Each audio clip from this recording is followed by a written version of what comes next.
नमस्कार सर। नमस्कार sir. Sir अपना नाम और एक बार लोकेशन बताएं सर। मेरा नाम अभिनव डोबरियाल है और मैं बल्लभगढ़ सेक्टर 64 के पास फरीदाबाद में बायोफ्लॉक फिश फार्मिंग करता हूँ। सर अगर एजुकेशन की बात करें तो आपका एजुकेशन बैकग्राउंड क्या है? मेरा एजुकेशन मैंने अपनी +2 करने के बाद मैंने अपनी ग्रेजुएशन एयरक्राफ्ट इंजीनियरिंग से करी थी, इंडियन इंस्टीट्यूट ऑफ एरोनॉटिक्स से, IIA दिल्ली। जिसके बाद मैंने इंडिगो में जॉब करी एज अ एयरक्राफ्ट इंजीनियर, जिसको क्विट करने के बाद मैंने फिर बायोफ्लॉक फिश फार्मिंग की शुरुआत करी। तो सर आपने जॉब छोड़ के फिश फार्मिंग का ही आपने डिसीजन क्यों लिया?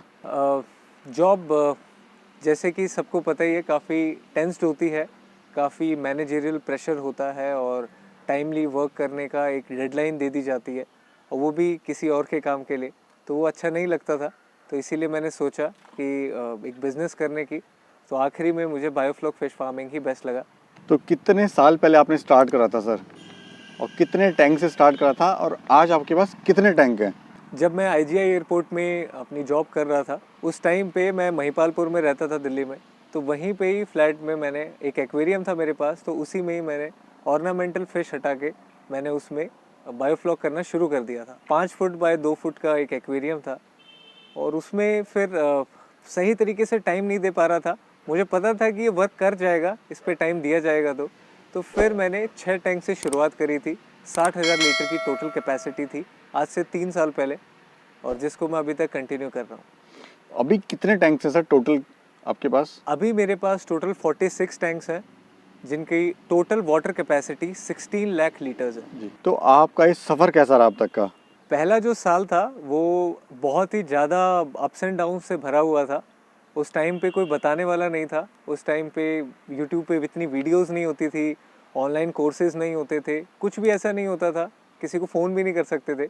तो किताबें, रिसर्च पेपर्स और गूगल ही दोस्त था।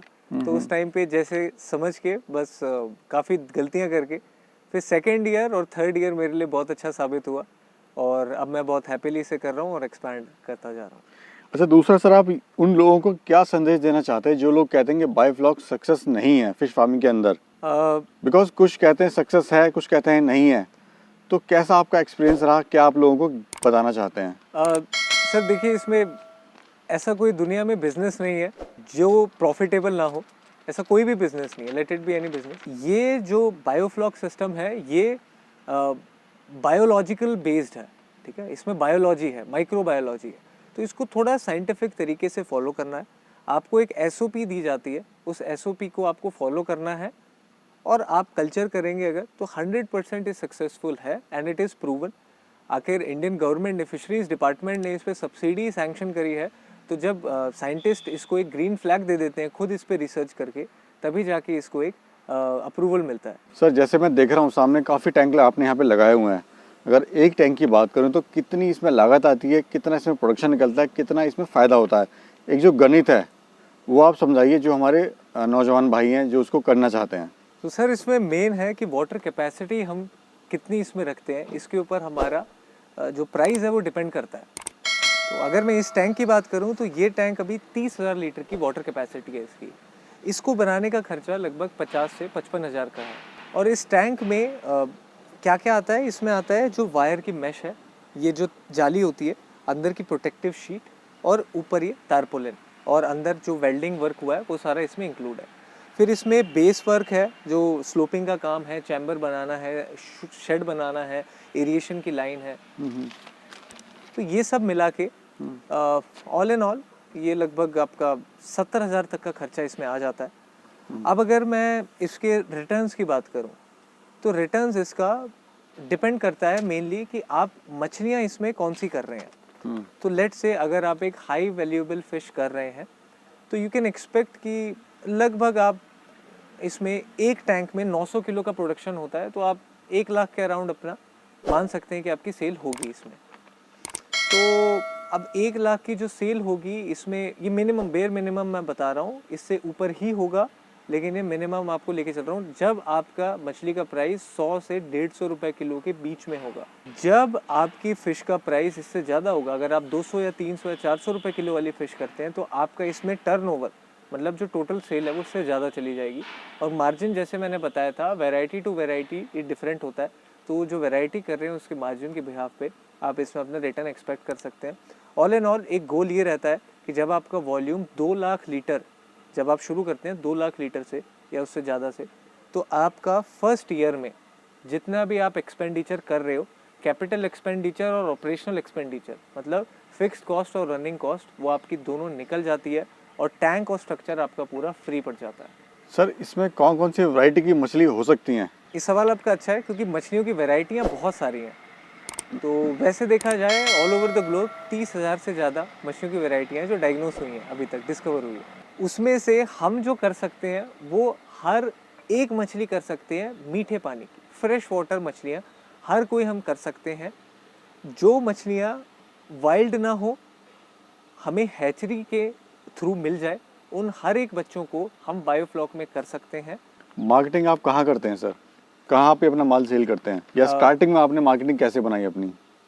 स्टार्टिंग में मार्केट में दिक्कत रिटेलिंग में आई थी, इसमें होलसेलिंग में कभी दिक्कत नहीं आती है। मतलब अगर मैं इसको मंडी में ले जाऊं डायरेक्ट, तो आज तक एक भी बार ऐसा नहीं हुआ है कि मंडी से डिसअपॉइंट होके वापस आना पड़ा हो, क्योंकि ये एक FMCG प्रोडक्ट है और कंज्यूमेबल आइटम है जो डेली कंज्यूमेबल में आता है, तो इसीलिए मार्केट में कभी प्रॉब्लम नहीं आती है। तो सर अगर कोई भाई फिश फार्मिंग करना चाहता है, वो भी बायोफ्लॉक के अंदर, जिसके पास कम लैंड है, कम जगह है, तो वो कैसे कर सकता है? कितने टैंक से स्टार्ट करे, कितना उसको इससे इन्वेस्टमेंट आएगा, कितना खर्चा आएगा, कितना उससे वो प्रॉफिट ले सकता है? तो सर इसमें नंबर 1 होता है कि जो इसमें शुरू करना चाहते हैं अभी, उनका अभी बजट क्या है। सो अगर बजट का कोई इशू है, टाइम का इशू है, तो आपको छोटे से ही शुरुआत करनी चाहिए। आप 2 टैंक से 4 टैंक से शुरुआत कर सकते हैं।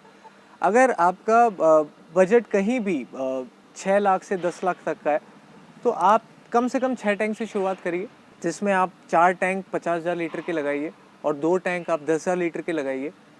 मिनिमम 2 लाख लीटर की वाटर कैपेसिटी होनी चाहिए और बड़े टैंक्स लगाने हैं, ठीक है। 10,000 लीटर के टैंक्स नहीं लगाने हैं ग्रो आउट के लिए। 10,000 लीटर के टैंक सिर्फ 2 या 3 लगते हैं नर्सरी पर्पस के लिए। ये गलती शुरुआत में बहुतों ने करी थी, मेरे साथ भी ऐसा हुआ था। शुरुआत में गलती हो गई थी, लेकिन अब कोई ऐसी गलती ना करें। सो फिर आप अगर 2 लाख लीटर या उससे ज़्यादा शुरुआत करते हो, तो आप ब्रेक इवन पे आ जाओगे। मतलब आपने जितना लगाया है, आप उतना आप रिकवर कर लोगे, ठीक है। और नेक्स्ट टाइम से आपका फ्री हो जाएगा सेटअप, तो आप फिर कमाने लग जाओगे। सर अगर बात करें हम ओपन पॉन्ड की और इसकी, तो बेस्ट कौन है और क्यों है? ये भी आपने बहुत अच्छा सवाल पूछा। देखिए इसमें ये कोई कंपटीशन नहीं है, ये एक ही सेक्टर में 2 अलग अलग तरीके हैं। तो ऐसा नहीं है कि पॉन्ड अच्छा नहीं है, बायोफ्लॉक अच्छा है या वाइस वर्सा। दोनों अच्छे हैं अपनी अपनी जगह में। तो फीड में आप क्या क्या खिलाते हो सर? बायोफ्लॉक के अंदर फीड में आपके पास 2 ऑप्शन है, या तो आप खुद की अपनी फीड फॉर्मुलेट कर सकते हो, पैलेट्स उसके बना सकते हैं आप, नहीं तो मोस्टली जो बायोफ्लॉक फार्मर्स होते हैं वो फ्लोटिंग फीड लेते हैं कंपनी की। तो साहब बेरोजगार भाइयों क्या आप संदेश देना चाहते हो? जितने भी हमारे बेरोज़गार भाई हैं जो कुछ करना चाहते हैं ज़िंदगी में, कुछ अचीव करना चाहते हैं, मैं उनको ये सलाह दूंगा कि आप कोई भी बिज़नेस आप करेंगे, तो किसी भी बिज़नेस में रॉ मटेरियल मिलना या बिज़नेस में प्रोडक्ट को तैयार करना बहुत आसान होता है। सबसे मुश्किल काम होता है उसको सेल करने का। ये जो पर्टिकुलर बिज़नेस है, ये मैंने भी इसीलिए चूज़ किया था क्योंकि इसमें सेलिंग का इशू नहीं आता है। तो इसमें आपको फोकस करना है कि आप आपके प्रोडक्ट को तैयार कैसे करेंगे। सेलिंग की इसमें प्रॉब्लम नहीं है। तो मैं सबसे यही एक संदेश देना चाहूँगा कि अगर आप इसमें घुस रहे हैं, फिश फार्मिंग घुस रहे हैं, तो मेक श्योर कि आप एक सही फंड्स के साथ घुसें, सही जगह पे आप लैंड लें और पूरी प्लानिंग के साथ आप इसको शुरू करें। फोकस्ड रहें पूरे कल्चर में और आप इसमें अपना फ्यूचर 100% बना सकते हैं। Thank you sir. Thank you.